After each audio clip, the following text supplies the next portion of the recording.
I am James Madison. My home is in the Montpelier Estate in Virginia.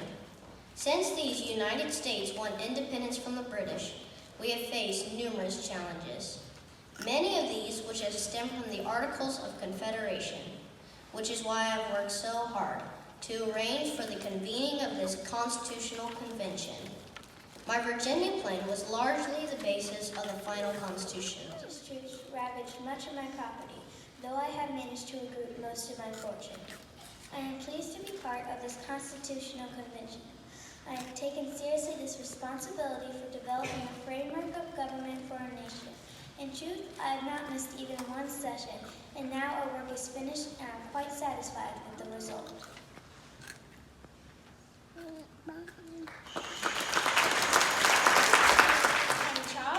Of South Carolina.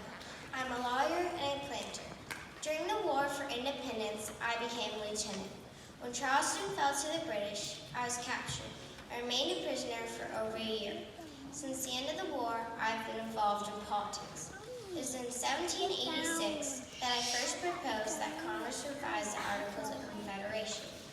Now in this new document, the Congress will finally have it needs to be effective.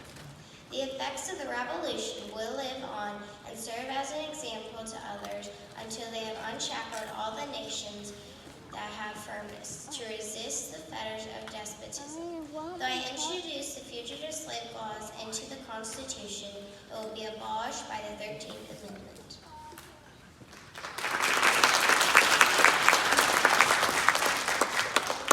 John Rutledge is my name. I was the governor of South Carolina when the British besieged Charleston. When the city fell, the British confiscated my plantation. I escaped to North Carolina and set about attempting to rally forces to recover South Carolina.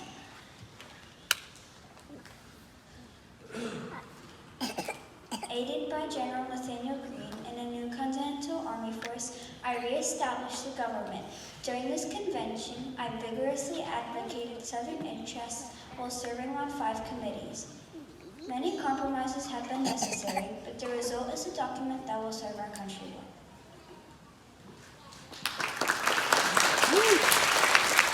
Articles of Confederation. Now I am honored to sign the Constitution of the United States. Back in June, there was an almost fatal crisis in the convention. It was I who seconded a motion to enact Dr. Franklin's request that our sessions be open with prayer each day. The heated dispute was over how we would ensure that the smaller states would be fairly represented in comparison with the larger states. After Franklin's speech, I made a suggestion that the representation in the Senate be equal, and that the representation in the House be based on the population. Now with a completed document before me, I can say, this is the Lord's doing and it is marvelous in our eyes.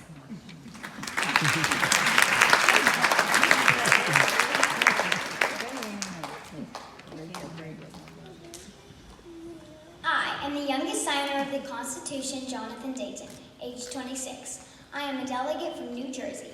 I believe the greatest moment of this convention came when Benjamin Franklin gave his monumental speech calling for the convention to be opened daily with prayer. When he had finished speaking, the doctor sat down, and never did I behold a countenance at once so dignified and delighted as was that of Washington. Nor were the members of the convention generally less affected. The words of the Venerable Franklin fell upon our ears with a weight and authority, even greater than we may suppose an oracle to have had in a Roman Senate. Notice of the delegates. Perhaps you are wondering about the speech referred to by my colleagues. During the crisis that threatened to end the convention, I simply reminded the delegates that we had a source of help, of which we, as yet, had not availed ourselves to the fullest extent. I said, in this situation of this assembly, groping as it were in the dark to find political truth, how has it happened? I'm Abraham Baldwin. I'm an attorney and an educator. I believe that civil order should be a result of choice and not necessary, and that the common wishes of the people become the law of the land. Their public prosperity and even existence very much depend upon forming the minds and laws of the citizens. It can only be happy when the public principles and opinions are properly directed and manners regulated. This is an influence beyond the reach of laws and punishments, and can only be claimed by religion and education. My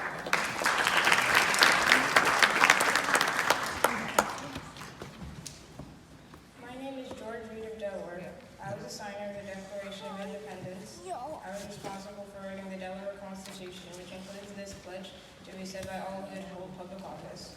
I do profess faith in God the Father, and in Jesus Christ, his Holy Son, and in the Holy Ghost, one God, blessed forevermore. And I do acknowledge the Holy Scripture of the Old and New Testament to be given by divine inspiration. As we are electing our country's leaders, I do implore you to choose Christian statesmen with excellent moral character.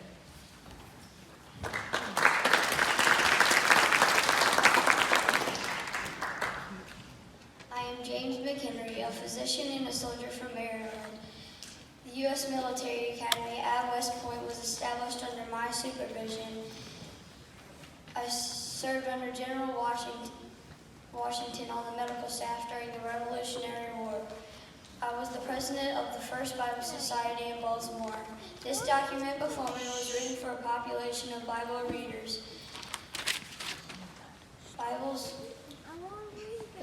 Without the Bible, we cannot pursue.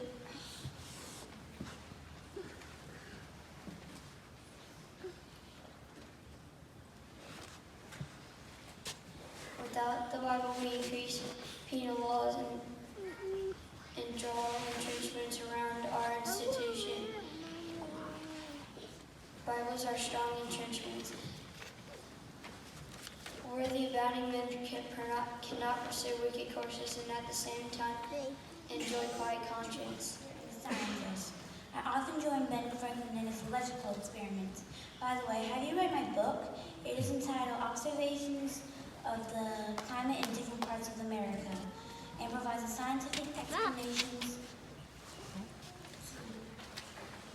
to the credibility to the Holy Scriptures in regard of Noah's flood and Moses' Exodus. By the way, I am not here to promote my book, but sign this Constitution for the most momentous occasion. I'm called Daniel the St. Thomas. My state Stephanie is in Maryland, Indiana.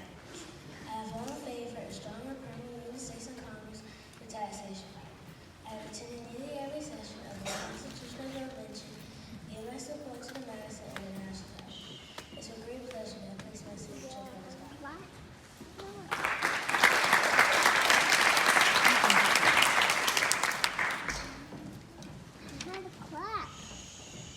George Kleiner is my name. I'm a delegate of Pennsylvania. I was orphaned when I was only 1 year old. I was reared by a wealthy uncle who educated me and eventually made me a partner in his mercantile firm. I supported the revolutionary cause early on and was one of the first to recommend independence. My motivation was the impact British economic restrictions had on my business.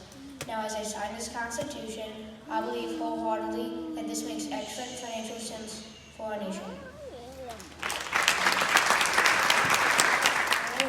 William Law, a planter and statesman from North Carolina. I signed the Constitution reluctantly to make it the unanimous act of the states in convention. Although I have some reservations about some details in the document, I realize that the creation of a strong central government is necessary to protect and foster Western expansion. I have long advocated that the central government should have the right to tax both export and import to raise revenue and regulate commerce. I will fight to see my home state, Pennsylvania, to ratify this Constitution through special convention. Since the document derives its power from the people must approve it through referendums elected solely for that purpose. I have always believed it to be a duty to fight for what is right. I can say with pride that this Constitution is a treasure to posterity.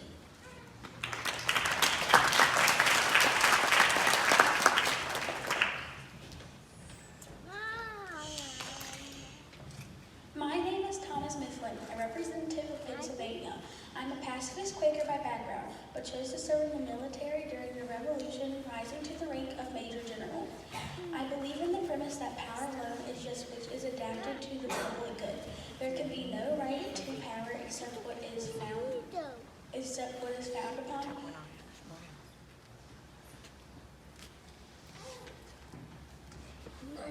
or speedily attends to the hearty consent of the body of people.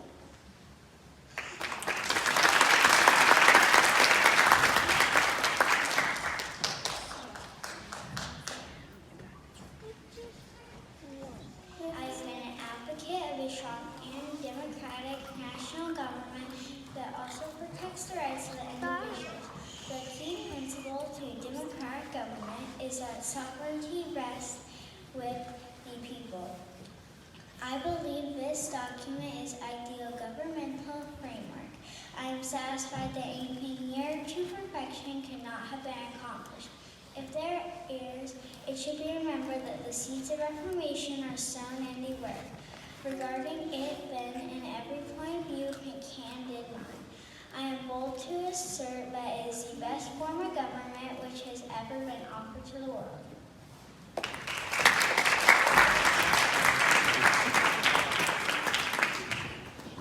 As President over the proceedings here during the last 4 months, it would be peculiarly improper to omit.